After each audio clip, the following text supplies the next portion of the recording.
Good morning, everyone, and thank you very much for being here. In a moment, we will commence proceedings. You've already heard the reminder to keep your phones on silent. I'm Rory Medcalf, the head of the National Security College, and at today's event, we'll hear in a moment from our special distinguished visitor from Senator Wong. But just to remind that not only will the event be live streamed, there will be opportunity for a question and answer session towards the end of the event. So please have questions for the Senator, and I'm looking in particular at some of the ANU students in the audience. We will invite the Senator in a moment to speak from the podium here, and then we'll conduct the Q&A from the chairs over there. So at this point, I'm going to welcome the Vice-Chancellor of ANU, Professor Brian Schmidt, to begin proceedings. Please, Brian.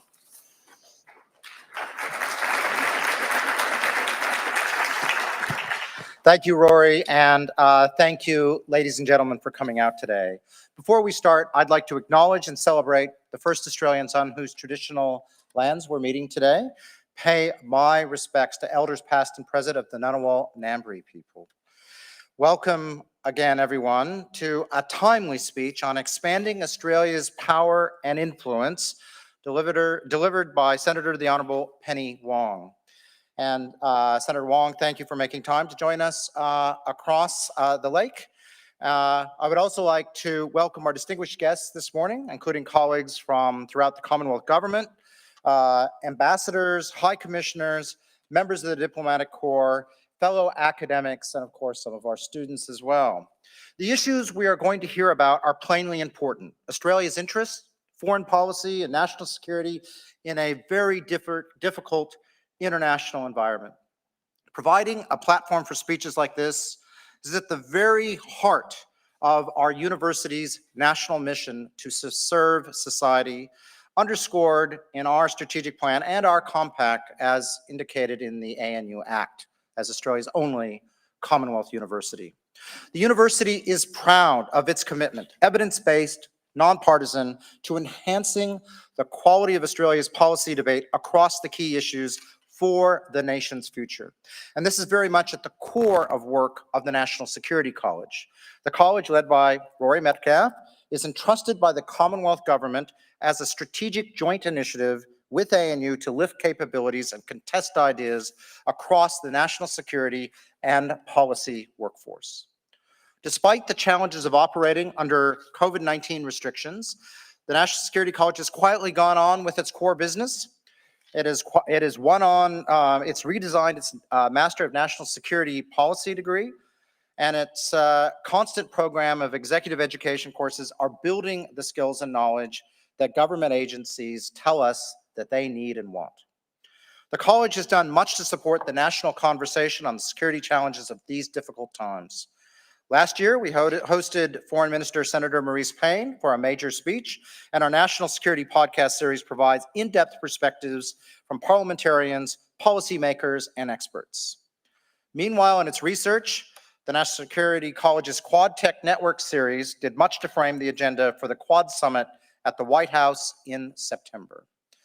It hardly needs saying that Australia, the Indo-Pacific, and the world face a new landscape of risk, from threats to a rules-based order and to social cohesion, to a great power rivalry, economic pressure, the consequences of the COVID-19 pandemic, and the overarching impacts of climate change.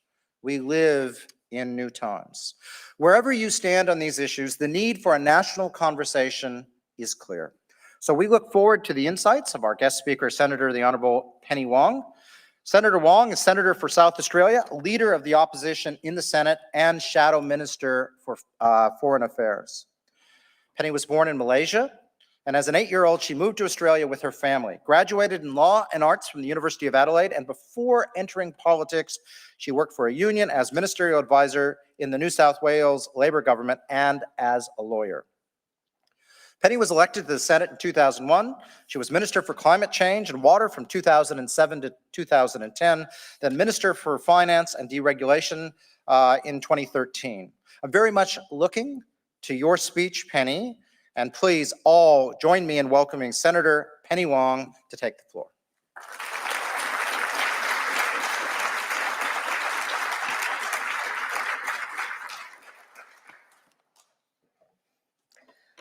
Thank you very much for that introduction, Brian, and thank you for all that you do. You really are an extraordinary Australian, and we appreciate your contribution. Can I also acknowledge the traditional owners of this land, the Ngunnawal and Ngambri peoples? Can I acknowledge Rory and his colleagues and acknowledge and recognise the contribution to not just national security, but the broader discussion and debate about how we chart the course in the times that Brian has outlined that Rory and the college make.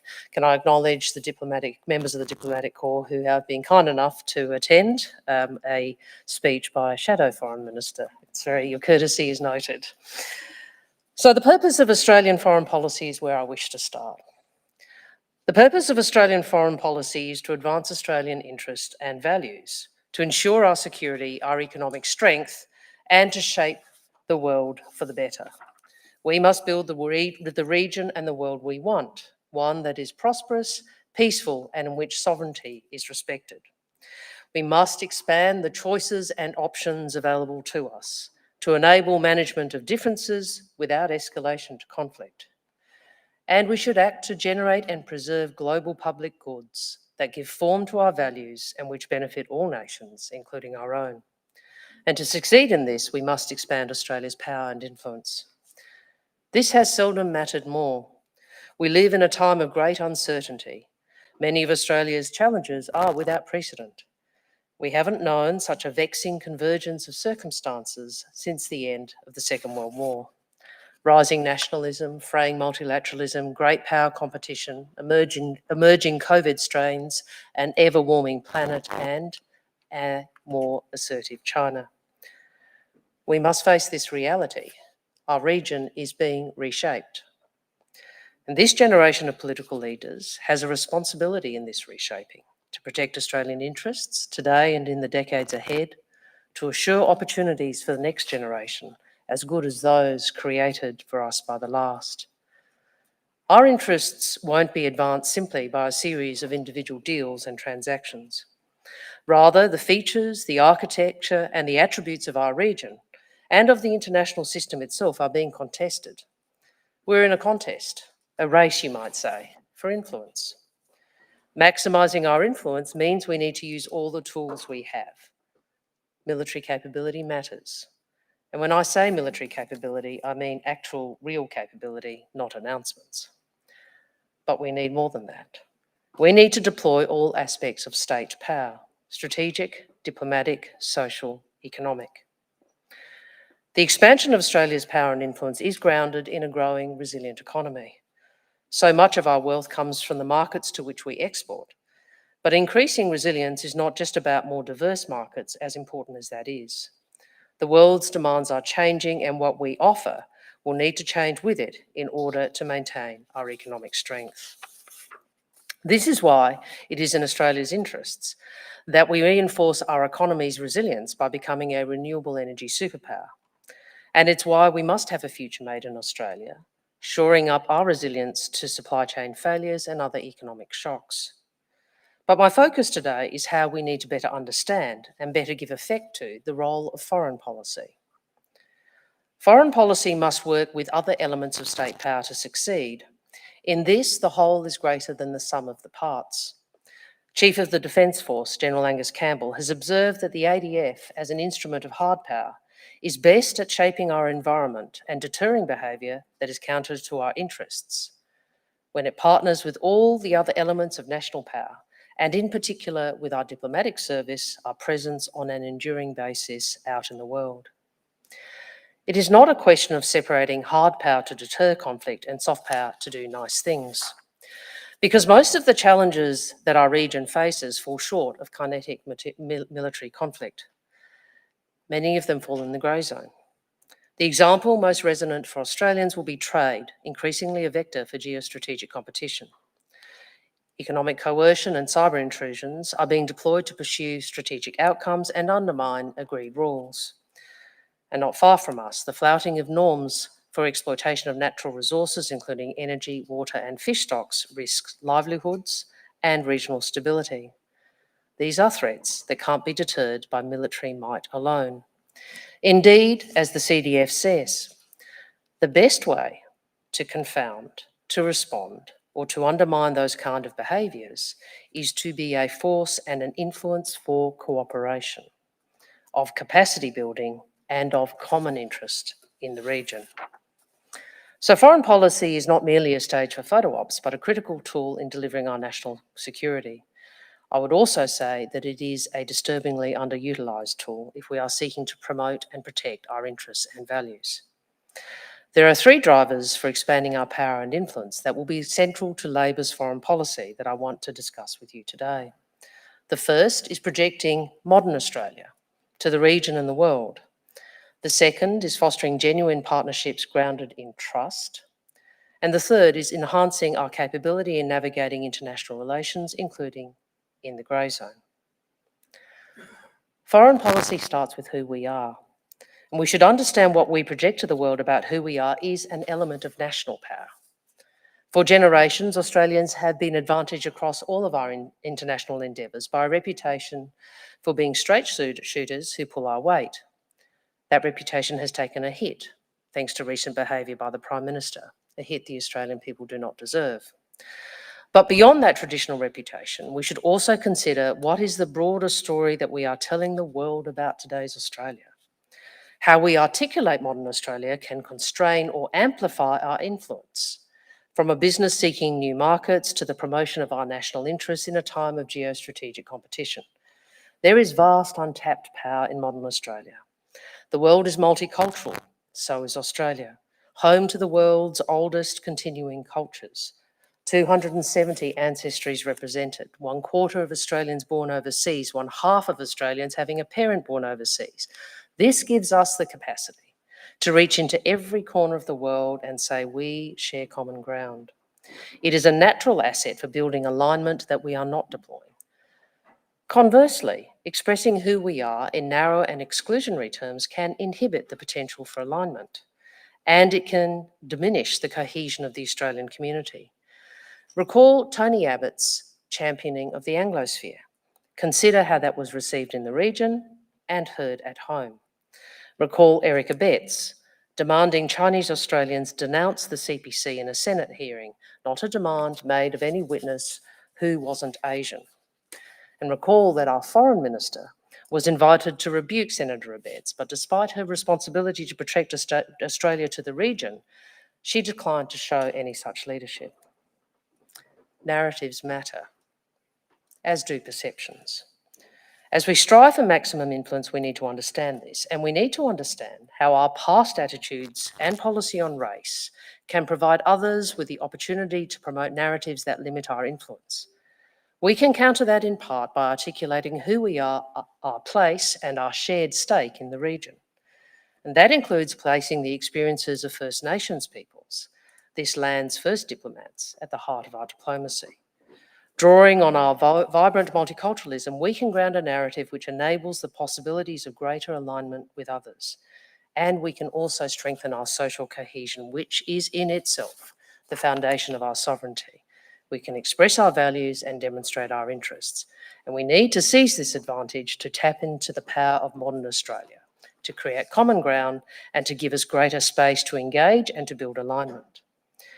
Alignment matters because it is the basis of partnership, and partnerships are the second way we will drive an expansion of national influence.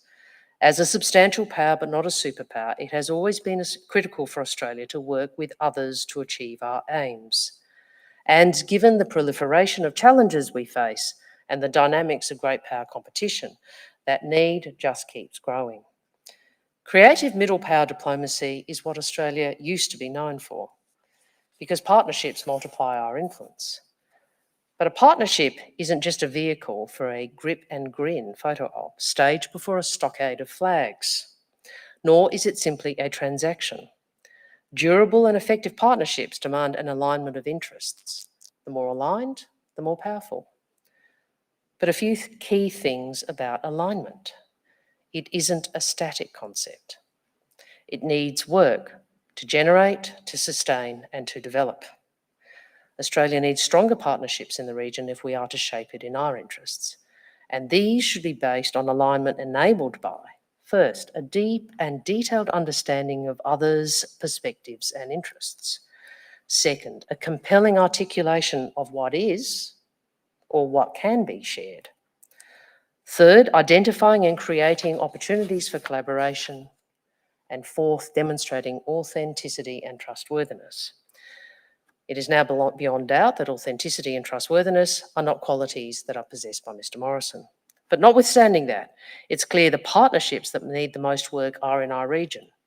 Much more effort is needed to address our shared challenges in the Pacific and Southeast Asia, and we need to treat Southeast Asia as the priority it is, starting with more support for the pandemic recovery and boosting the vaccine rollout.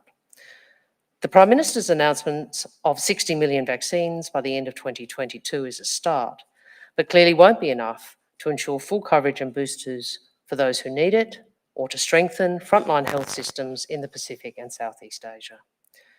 The government needs to ensure sufficient domestic manufacturing capability to deliver for ongoing vaccine needs in the region. Mr. Morrison's short-term focus on temporary and targeted assistance is easily interpreted as piecemeal and uncommitted, especially given the government's short-sighted decision to cut health assistance to Indonesia by 80% prior to the pandemic. And we must also address the emerging pandemic, that is climate change. Calls over years from Pacific leaders for Australia to do the right thing on climate have been stubbornly ignored. Pacific leaders and Australians have come to the same conclusion. We are led by a government that isn't serious about climate change and never will be. And for proof, if more is needed, just look to the fact that before the Ambassador for the Environment's ink was dry on the communique, calling for greater ambition in 2030 targets, Senator Payne had disavowed it.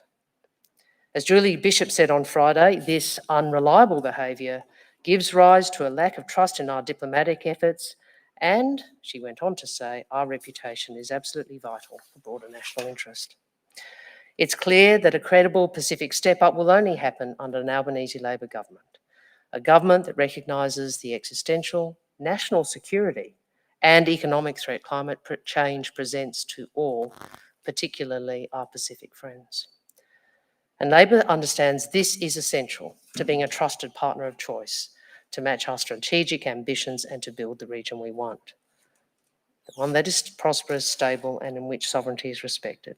And we will have more to say on these priorities in the coming months. Finally, the third driver is capability. Australia's ability to influence the reshaping of our region is highly dependent on the capability of our Foreign Service. And this capability goes to both comprehending the scale and features of the external environment and the ability to identify how and where alignment can be initiated, fostered, and strengthened. And it goes to our diplomatic capability as the key means by which we put foreign policy into operation.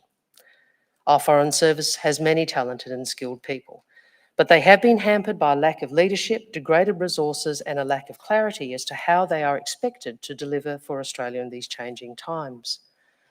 DFAT needs clearer political leadership and a sharper understanding of its role, responsibilities, and its potential in these times. And it needs the tools to deliver this, including a rebuilding of our development assistance program. But there has been too much unnecessary collateral damage to Australia's national interests. We know that these short-term plays were a reflection of Mr. Morrison's character and the obsession with announcements at the expense of doing the whole job. But it seems to me that the Department of Foreign Affairs and Trade and the national security community more widely should take the opportunity to review their advice to government and in general, and also with particular reference as to the handling and implementation of the submarine announcement. An Albanese Labor government will provide the leadership and direction our Foreign Service needs. We would ensure a more central role for foreign policy in the content and implementation of strategy. And we would be focused on the key task of maximising our influence in the reshaping of the region. These three elements of Australian foreign policy, projecting the reality of modern Australia, partnerships and capability, are also how we can shape the world for the better. Because it is in our national interest that we work to generate and preserve global public goods. Shaping the world for the better includes promoting issues and principles which we believe are of common benefit to all nations and all peoples. This is at the heart of Labor's foreign policy tradition. It requires not only effective multilateral capability in DFAT, but a clear mandate based on domestic priorities to prosecute these interests abroad. It is why we should have a more robust domestic framework to eliminate modern slavery. It's why we should ensure that our development assistance program has effective targets and oversight not only to alleviate suffering, but also to address the structural barriers that are holding women and girls back. It is why we should have Magnitsky sanctions and formalised engagement with NGOs to target those responsible for human rights abuses around the world, and why we must ensure compliance with our nuclear non-proliferation commitments and redouble our efforts towards nuclear disarmament. This should be made an urgent priority for Australia, and a starting point should be for the government to appoint a standalone ambassador for arms control and counter-proliferation. The drivers of our expanded influence will work across all three core spheres of Labor's foreign policy: multilateralism, the region, and our alliance with the United States. One of the most central multilateral groupings for our engagement is ASEAN, not just because of the centrality of ASEAN as entity, but also because of our geographic reality. Labor understands this, and we believe Australia can and should do more to demonstrate our ability to build trust and alignment with ASEAN leaders. As we made clear in our support for the AUKUS partnership, such engagement with our traditional partners must be in addition to more regional engagement, which is why, if elected, we will appoint an ASEAN Special Envoy, a roving high-level representative respected in the region to complement our diplomatic network and forge closer relationships with capitals. The countries of Southeast Asia have made clear they don't want to choose between the great powers, but they do want to exercise their own agency in how the region is being reshaped. And it's why I and many others have advocated for a settling point in the escalating strategic competition between the US and China, one that is favourable to the region and that upholds the rules of the road. President Biden has recognised the importance of managing this competition responsibly and the need to impose common sense guardrails to ensure competition does not veer into conflict. So we welcome reports that the US and China have agreed on the need to engage on nuclear and strategic stability issues, in addition to their collaboration on climate change. Clear and consistent communication and guardrails between the two powers will be vital in managing the growing number of potential flashpoints in our neighbourhood. The greatest risk to peace, stability and prosperity in our region is the risk of conflict in Taiwan. That said, it is not a risk contained to our region. The consequences of a kinetic conflict over Taiwan, with the potential for escalation, would be catastrophic for humanity. And that is why successive Australian, American and regional governments have taken a careful and sober approach to cross-strait relations. It is not because everyone who has gone before us has been weak or afraid. It's because of a dispassionate, clear-eyed assessment of interests, and because of the need to support the people of Taiwan and maintain regional stability. In Australia, this approach has involved the bipartisan adoption of a One China policy and advocacy to deter unilateral changes to the status quo. It's not just the bipartisan Australian position, but the approach taken by successive US administrations since President Carter and reaffirmed recently by President Biden.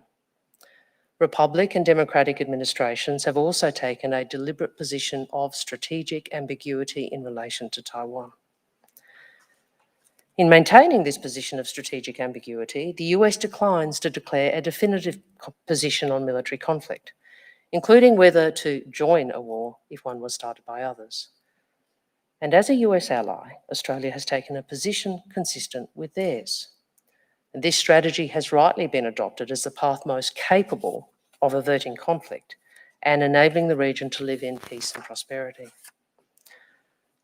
So when Peter Dutton talks about it being inconceivable that Australia would not join a war over Taiwan, he is wildly out of step with the strategy long adopted by Australia and our principal ally.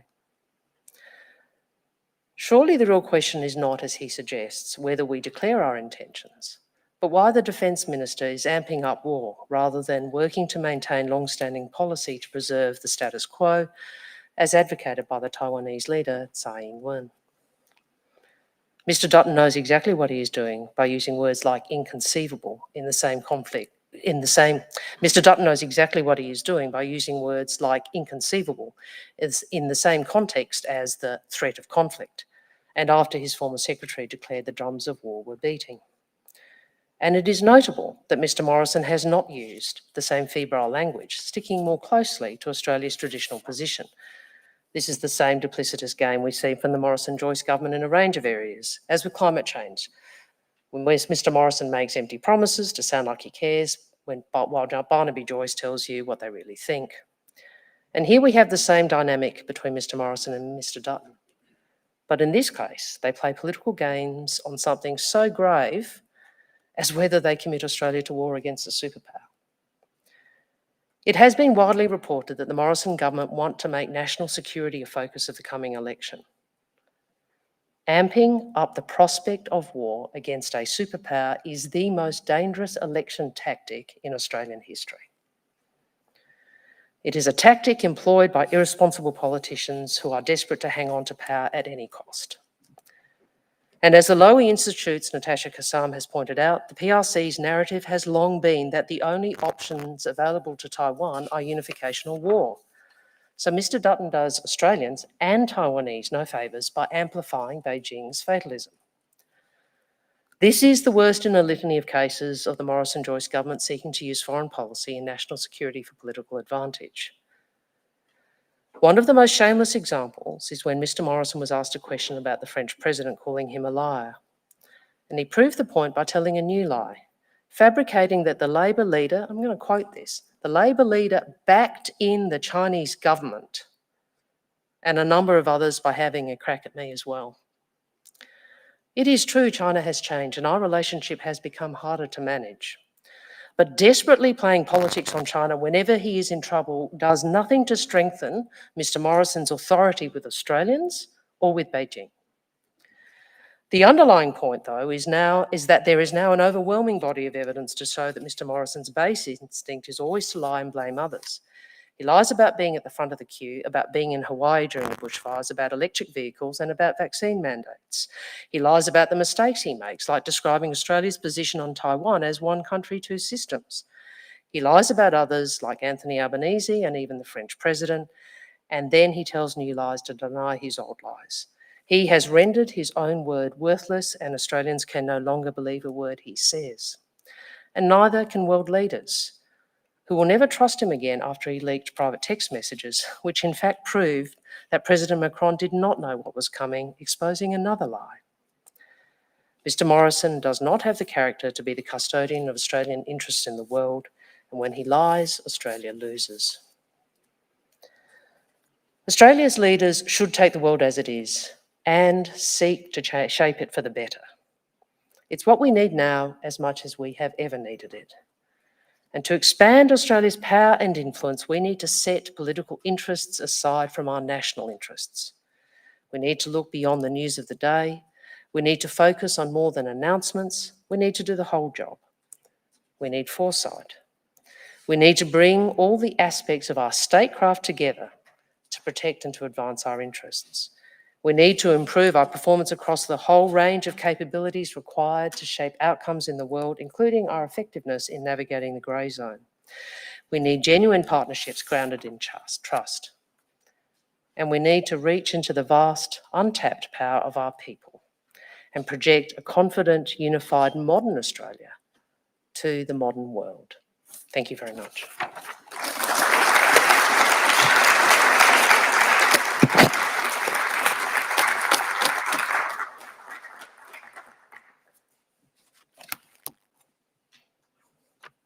Just making sure I get the right water, Rory. Could be embarrassing.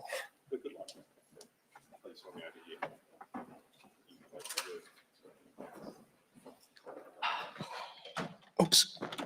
Right, well, we're live. So thank you very much, Senator. That was wide-ranging. It was substantial. It was compelling. It will attract even more media interest perhaps than it already has. I've made Rory nervous. Uh, I pointed out to him that it's okay. It's my words, not his. You know, it's just Not at all. No, provided look, I think the contest of ideas is what the university is about, as you know, so it's a real privilege to be a platform for that. I do want to open to questions from our audience, and not only do we have friends from the press here, but we also have ANU colleagues, including students, so I hope you're sharpening your questions as we speak. I might begin, if that's okay, to draw you out, particularly on the Taiwan issue, because you know, at one level, as you know, and I'm not alone in this, I've been a strong advocate of bipartisanship across the foreign and security policy spectrum. At another level, there's no question that the Taiwan issue is of, you know, increasing concern and salience in our and everyone's debate in the region. Correct me if I'm wrong, but the message I draw from you is something along the lines that that Labor would support, if you like, the people or the society of Taiwan and regional stability. At the same time, you know, you draw a distinction about the some of the messages that we've been hearing from some in the government. One would argue that when it comes to regional stability, deterrence has a role to play. You've spoken about grey zone coercion, which I take to mean I guess a lot of the intimidation and the interference that we've seen from Beijing towards Taiwan, and they're my words. If the government is essentially expressing support for a democracy of our size in our region against that kind of intimidation, what's wrong with that, and what would Labor do differently? Well, obviously the issue of Taiwan is just very resonant, is a finely balanced and complex issue. And you're correct to assess that the threat of conflict is rising. I think the question is, what is it that Australia can do most to preserve the status quo?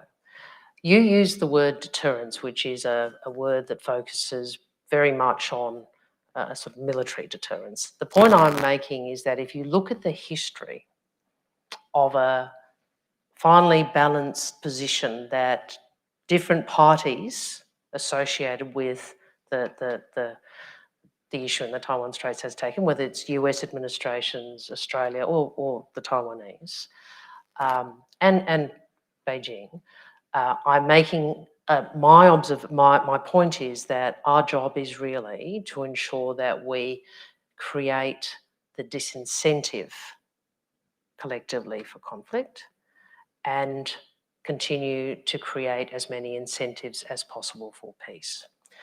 And I accept this is historically and now an issue where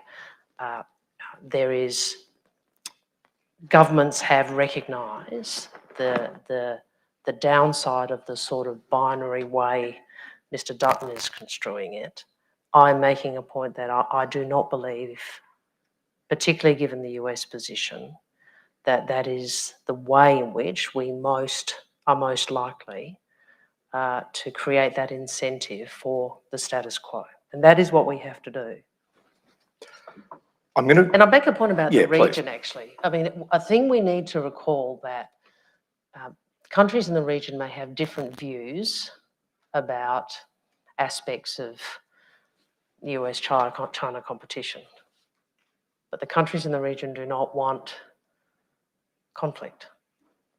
The countries in the region, I'm the region, want the preservation of the status quo as the best way of maintaining peace and stability. Can I draw you out on one other, pardon me, can I draw you out on one other point, and then I'll go to the room? Projecting modern Australia, which was a theme that you came back to a few times, and that idea of, I think in your words, amplifying Australia's influence through projecting modern Australia. I mean, at one level, that's a very fine aspiration. And in terms of national identity or national values, I can see that. But in a practical sense, do you have any examples of where you would see that as being effective? Well, I think in part it is how the Foreign Minister and the Prime Minister of the day speak about who we are and how they speak about our place and our stake in the region, and how you draw on aspects of who we are in your engagement with the region. And at times, Australian, the current government, I think, has, and I tried to give you a couple of examples, but there's a bit of tone deafness around how this might be heard in other parts of Australia. I'll tell you where this comes from. I mean, there's lots of people who have spoken about productive diversity and multiculturalism, I think, as a diplomatic kind of strength. But something happened years ago. Can I tell a quick anecdote? Is that right? So my father, when we left Malaysia, he stayed there until he was 75. And the first iteration of Pauline Hanson, so when she first said, what was it? We were swamping Australia. Australia's in danger of being swamped by Asians. And I remember calling him. So Dad is an educated man. He was a Colombo Plan scholar to Adelaide University, did architecture here in the 60s. So he understands, has that understanding of Australian politics and Australian society. And he said to me, do you want to come home? And I thought, this is really interesting. It shows the extent. Now, he and my mother married just at the end of the White Australia policy, but this was in what, 90s, was it? I think so. Thank you. It shows, doesn't it, the extent to which even someone like him, as soon as that was said, what that evoked in him. And that stayed with me, actually, because it reminds us when engaging with the region, and, diplomacy isn't just about being nice, it's about being persuasive. How we engage with them and what we speak to people about, including talking about parts of the diaspora, or engaging the diaspora with the country in which you're dealing. These are very powerful, powerful narratives and powerful initiatives, I think. Thank you. We're going to open it up. And so if anyone has a question or a comment... I haven't seen my glasses, but a question, so if I'm squinting, preferably, I'm not frowning. and a brief question in the room, I will come to you, and I'm going to particularly keep an eye out for any of the ANU students or some of my younger colleagues, and we'll work it from there. So please, the floor is yours. It's your opportunity. If you don't ask now, you never will. I'm quite nice. I won't butt your head off, all right. And it is very hard to see in this room. So look, I'll actually begin at the front here, and then I'll go to my colleague Will Stoltz next. Thank you. Thanks for your comments. Please. Thanks very much for your comments, Senator Wong. I wanted to ask about Australia's experience of economic coercion by China in the last 18 months or so. What would you do differently? Well, on this, there is clear bipartisanship. I mean, I have described China's behaviour across a range of contexts as not being the behaviour of a responsible global power. And I think that is the reason I said that was I was seeking to frame this as recognising these are not behaviours that those with power in an international system can engage with and have others believe that there is with capacity for cooperation. So, and China's behaviours in the trade area are inconsistent with its commitments. This is the Australian position, its commitments in the WTO and SHAFTA. And I think we have to be very clearly and collectively from across the political spectrum, and I think from people like those represented here, push back on. It is an example of where we are in the China relationship. And the China relationship, China has changed, our nature of the relationship has changed, and there will be enduring differences that need to be managed and dealt with by whoever is in government. And that will not change. And I think of it as these are the structural aspects of the relationship. It doesn't, however, we know that we have to continue to engage. And a question for governments over the coming years is how to do that, and how do we do that in a way that recognises these and manages these differences which are going to endure. Thank you, and we'll take a question over in the far of the room. I'll start with my colleague from the National Security College, Will Stoltz, and then I'll move around. Thank you. Thank you, Rory, and thank you, Senator, on a very engaging speech this morning. You mentioned that if elected, your government would be bringing more credibility to the Pacific Step Up. I'd like to tease you out to kind of bring some more detail to that. You mentioned climate change as being a big aspect of that effort. I also know that there's a degree of unresolved business in relation to the status of West Papua and Bougainville that may arise in the next decade or so. I'd be interested to kind of tease out your thoughts on those thorny issues as well. Oh, And from here on, one question per. yeah. per Can I person, just do with West Papua? over Can to we? I might just leave those for another time if I may, but I will deal with the first one. The Pacific is the point I was trying to make in the contribution on that actually was. And in part, I draw on my experience when I was climate minister, and we worked quite closely with Pacific Island nations in different form. You know, they had different, was it small island developing states, and as well as the PIF in the context of the Conference of the Parties on Climate. And we worked quite closely with them. And my observation then, and then I did a bipartisan trip to the Pacific twice with Julie Bishop, and those experiences really reinforced for me the extent to which climate change for these nations is not the same contested identity issue that it is here in Australia. Right? So the point about climate in Australia and why we've been unable to progress the issue is it has become an identity issue. So actually the policy, we know what we need to do, but we've been unable to do it because we've been locked into a very bitter, unproductive identity argument. What is fascinating when you visit the Pacific is it isn't that for them. So you have quite conservative people of faith leading countries who will talk to you about this as the critical issue for them. So when we throw a lot of money at them, and I could point to some of,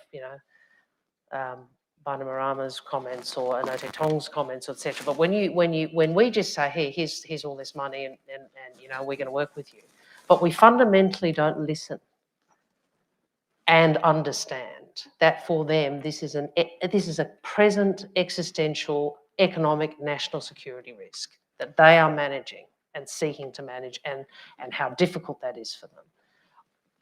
I don't see how you build credible, durable partnerships if there fundamentally is not that recognition of that experience.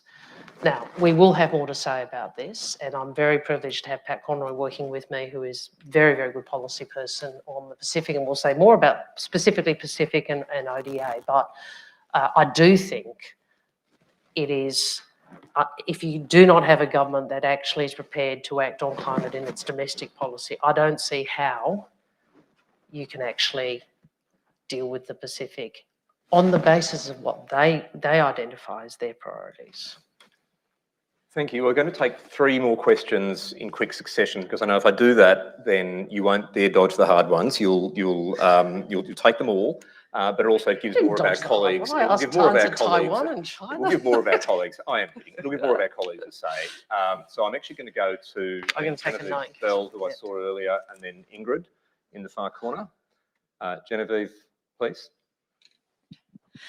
Thank you so much for that, Senator Wong. I guess in reflecting on that notion of the 3 pieces that you were talking about, the idea of narrative, the idea of collaboration, and the idea of capability building, I'm interested in where you think technology flows through all of that.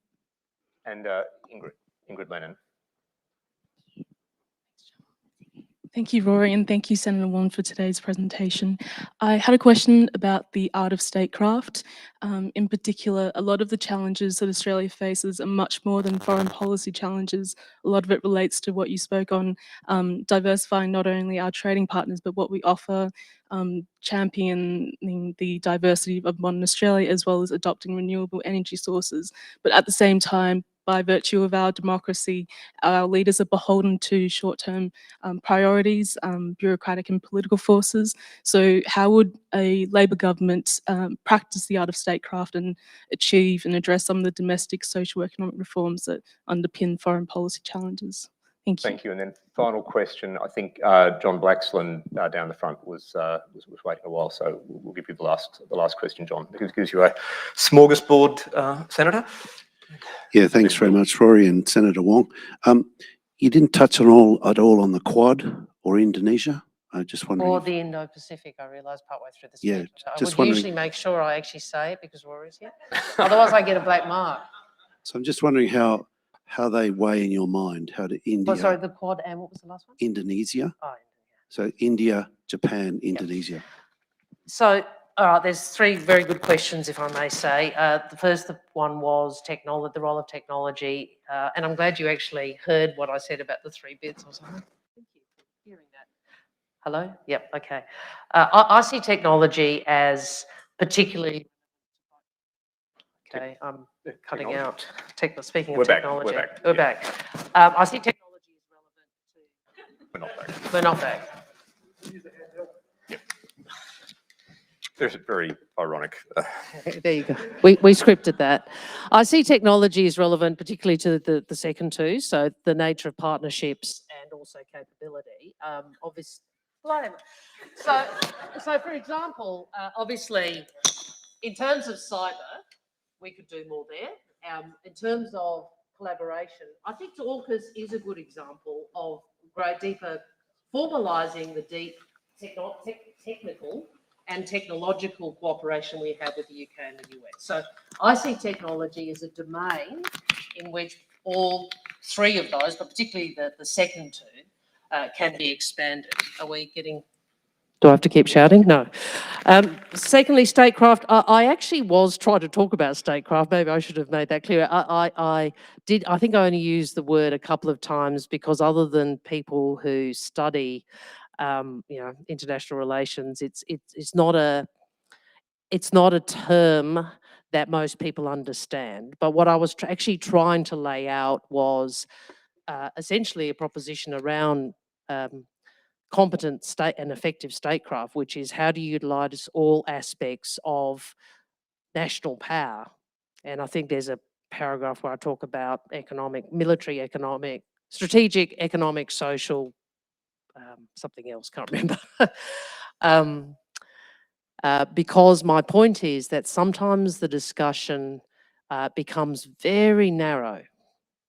And when we are, and that human beings like that, we like clarity, we like to make things simple, and so it's much easier to deal with a narrow, simple concept than to try and deal with a multiplicity. But my point is we're in a reshaping of our region, and so the complex task for leaders is to actually think about how it is that you utilise all these aspects of national power. And that's why Engaging Minds for a Secure Australia, the work that you do here is so important, because that is precisely the debate or the discussion that you're engaged in.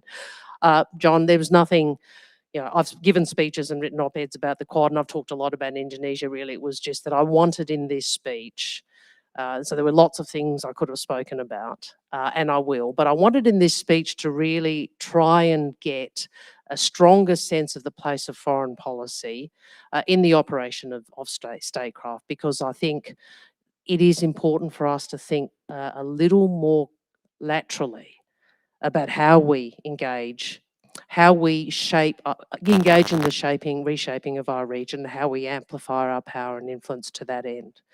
So I promise you I will speak more about particularly Indonesia before the election. Did I cover everything? Yeah. I think you dodged none. So I think the ASEAN envoy is another theme that I think we'd love to tease out if we had more time. So we'll have to pause that now. We're getting close to the end of our time here today. I'm going to, in a moment, invite my colleague, Professor Helen Sullivan, to give the vote of thanks. But just on a personal note from me, Senator, thank you for bringing us into the contest of ideas today. Professor Sullivan.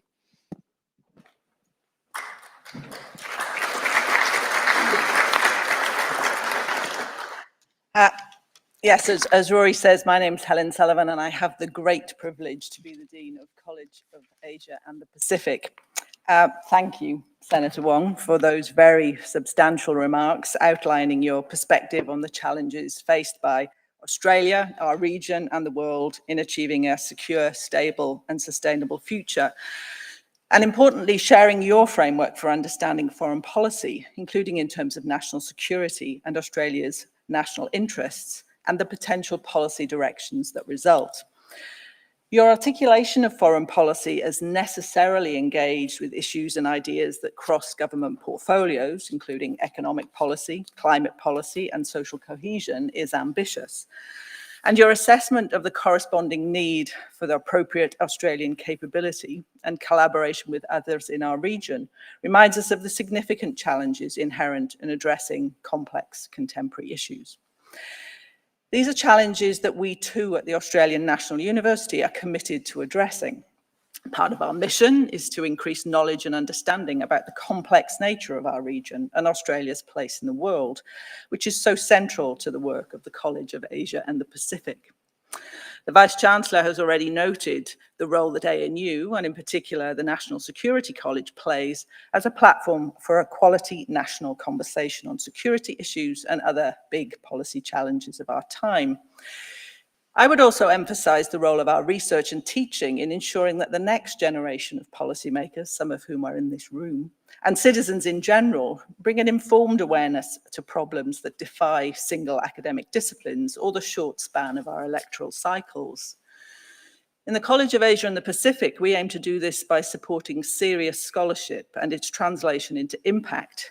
This rigorous scholarship takes time, sometimes more time than policymakers have, and is the product of robust and critical debate, a combination that means that its impact is enduring over time and across governments.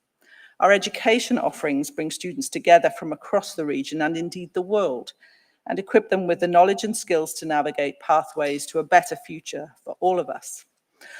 Our research and teaching helps us understand how the past shapes the present and the future, but also how we might use the agency we have in the present to shape viable policy options.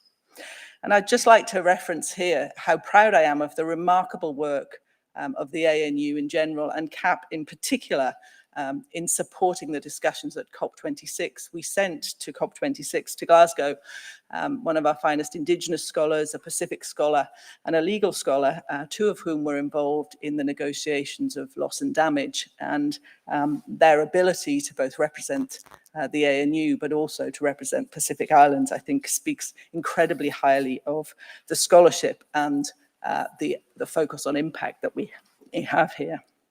But in all of this, the point is not to speak with one voice, but to make the patient, evidence-based contributions that universities are designed for, to ensure that the national and international response to risk and uncertainty is genuinely strategic and long-term.